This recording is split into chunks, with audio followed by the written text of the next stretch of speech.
Hello, my name is Hunter Bradley, and I'm going to be talking to you today about my proposal for a support group for victims of intimate partner violence. Intimate partner violence is abuse or aggression that occurs in romantic relationships. This can refer to current spouses or dating partners, as well as former spouses and dating partners. And of course, intimate partner violence can vary in how often it happens or how severe it is. This can be acute. It could be one instance of something that someone has experienced and they can come to the group, or it could be an experience they had where they were having issues with this over multiple years in a relationship. And intimate partner violence includes things like physical and sexual violence, as well as stalking or psychological aggression. This is important because it's a very widespread issue in the United States. According to the CDC, about 41% of women and 26% of men have experienced intimate partner violence at some point in their lives.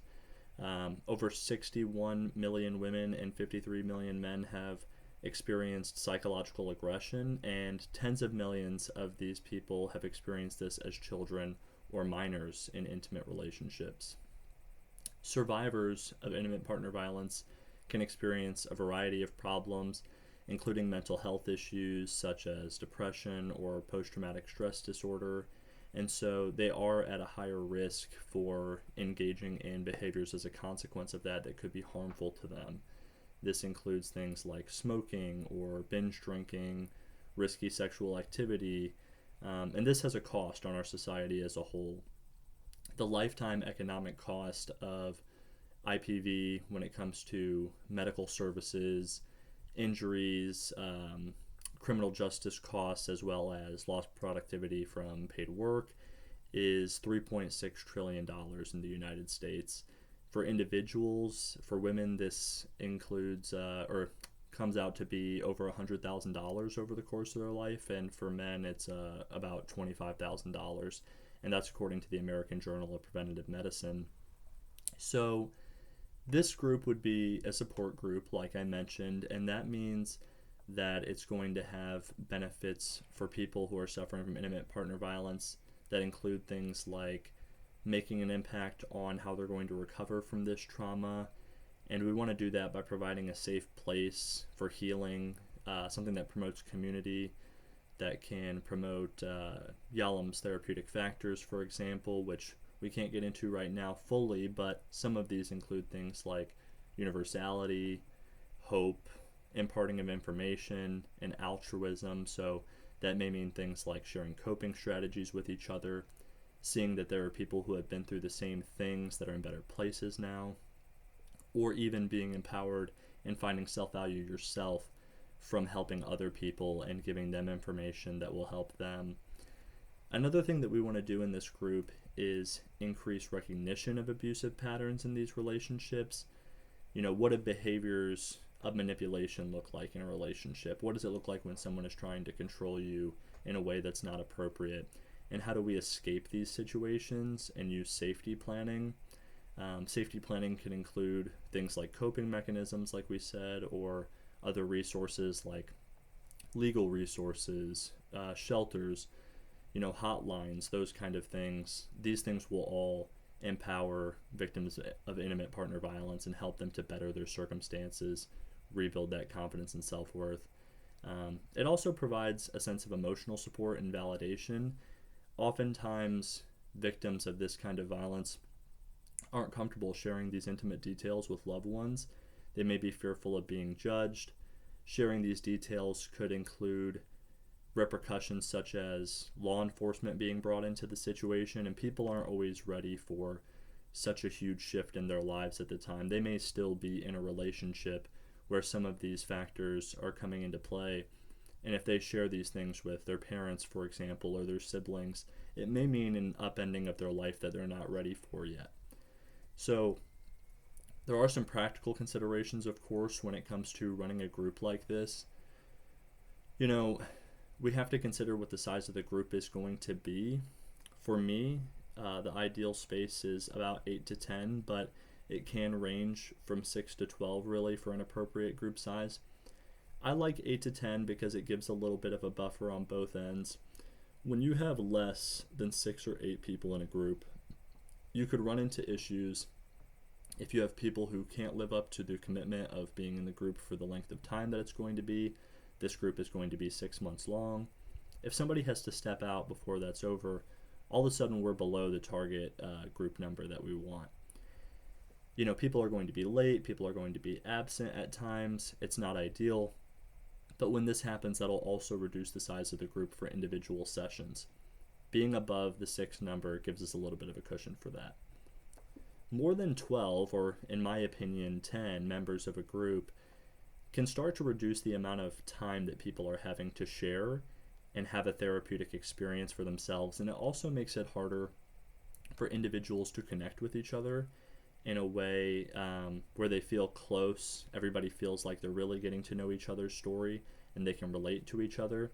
If the group gets too big, this effect is definitely diluted. This is a closed group, so there will be a fixed number of members that we would determine during these pre-group meetings and screenings. Ideally, that number is going to be 10. And like I said, this group would be 6 months long. I prefer a closed group for this type of group because it is a very sensitive topic, and I feel that having a set number of members and not introducing members over the course of the 6 months who are new to the group will ensure a sense of safety and comfortability for people to feel comfortable self-disclosing such intimate topics. If somebody comes to group 1 week expecting to be meeting with a certain group of people and they are preparing to self-disclose something that's particularly personal that they haven't been for the past few weeks, introducing a new member to the group in the middle of this 6 months could discourage them from doing that, and that's the kind of thing we're going to want to avoid.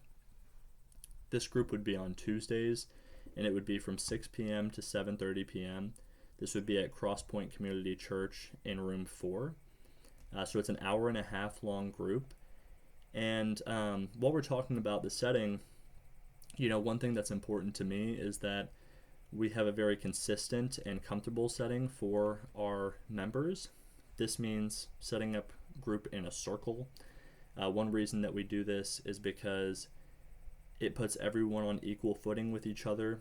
Everyone can see each other for that connection that we talked about. I would be sitting in the circle as well. This isn't a situation where as a group leader I'm going to be standing in front of a whiteboard or doing a presentation or anything like that. This ensures that I feel like another member of the group and I'm not being put in a position of authority. In addition to that, being in a circle makes it so that individual members can't hide, so to speak. Nobody is going to be forced to share, but if somebody is having a particularly difficult day, they're having a certain reaction to something that's being said, those are things that we want to talk about. Those are things that invite discussion. Those aren't things that we want to hide and not have at the forefront of the conversation. And that's something that we would go over in group agreements, is that people are going to be expected to participate to some extent. And when we're in pre-groups as well, if somebody, it wasn't in a place where they're going to be ready to do this, that's not somebody who's ready for group therapy yet, and so they would be recommended to individual therapy.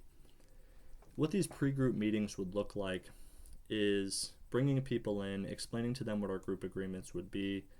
We call them group agreements because saying something like rules makes people feel like this is more of an authoritative space. That's something that we want to avoid. We don't want them to feel like they're going to be punished if an agreement is broken. That's not the goal. And without getting into what all the group agreements would be, a couple of examples would be things like confidentiality. What can we share outside of the group and what's not appropriate to share? How are we going to handle disagreements in the group? How can we trust each other to handle these disagreements appropriately, not be interrupting each other, raising our voices, or being aggressive or threatening is especially important in a group like this. And how can we minimize distractions? We don't want people coming in and out of the group in the middle of the group, showing up late, bringing their phones out, eating food, different things like that. And there are a variety of other agreements that we may have in this group, but those are some good examples. One thing that I would mention as well is in our first group, while we're discussing those things, we're also going to talk about what the philosophy of the group is. This is going to cover some of those Yalom's therapeutic factors that I mentioned earlier. I want to make sure that this is a member-centric group that's going to be at the forefront of this group. As a group leader, I'm not in a special position. I'm going to be on equal footing with these people. It's not my role to lead the conversation at all times, and I'm going to be employing certain strategies in the group to make sure that this is member-centric, and those are going to include things like asking open-ended questions. What asking an open-ended question does is promote an individual to share as much or as little as they'd like. If I were to ask a yes or no question, somebody might respond and then be looking back to me to continue the conversation. But with an open-ended question, after someone elaborates, likely someone else in the group has some thoughts about what that person had to say, and so another member can continue the conversation. And that will really emphasize the fact that this is a space for the members to share and not just for me to lead. Affirming and reflecting are very important to me as well when members share, and I'm the person who is responding. Silence is important, and there are times when a member's going to share and it's going to be silent for a while, and I'm going to try to let that happen so that other members can respond. But if somebody has self-disclosed something rather personal, it can also be wounding if nobody responds to that, and they're kind of feeling like nobody has heard them or has something to say about that. And so what I would do is affirm and reflect, and what that means is thanking them for sharing, giving them some positive reinforcement, making them feel good about the fact that they shared and self-disclosed some information, so they're encouraged to do it again in the future.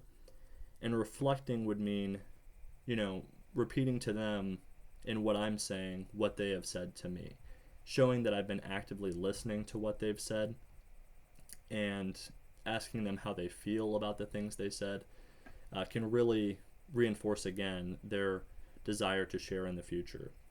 If we follow all of these fundamentals and consider all of these factors when we're creating this group, I very much believe that it will be successful and we'll have a solid foundation and starting point for a successful group on intimate partner violence. I appreciate you taking your time to listen to me speak about this today, and thank you very much.